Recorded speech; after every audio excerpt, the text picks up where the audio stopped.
Diabetes যদি আপনি নিয়ন্ত্রণে রাখতে চান, একজন রোগী নিয়ন্ত্রণে রাখতে চায়, তার একটা ডিসিপ্লিনড লাইফ থাকতে হবে। এখানে থাকবে হচ্ছে সুষম খাবার এবং খাদ্যাভ্যাস।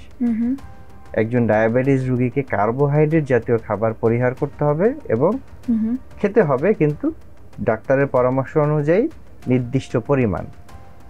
সরাসরি যেগুলো দ্রুত রক্তে সুগার বাড়িয়ে দেয়, ব্লাড সুগার বাড়িয়ে দেয়, যেমন চিনি, গুড়, মিষ্টি, এই জাতীয় খাবার পরিহার করতে হবে। হ্যাঁ, এর পাশাপাশি শাকসবজি, নির্দিষ্ট পরিমাণে প্রোটিন ওনার লাগবে।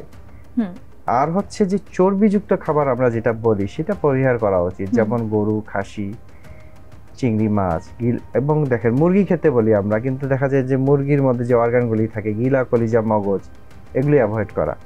আপনি সব মাছ খান, কিন্তু মাছের ডিমটা অ্যাভয়েড করা ভালো যাদের ডায়াবেটিস আছে, কারণ তাদের ডিসলিপিডিমিয়া বা শরীরে যে রক্তের যে খারাপ চর্বি থাকার সম্ভাবনা বেশি থাকে।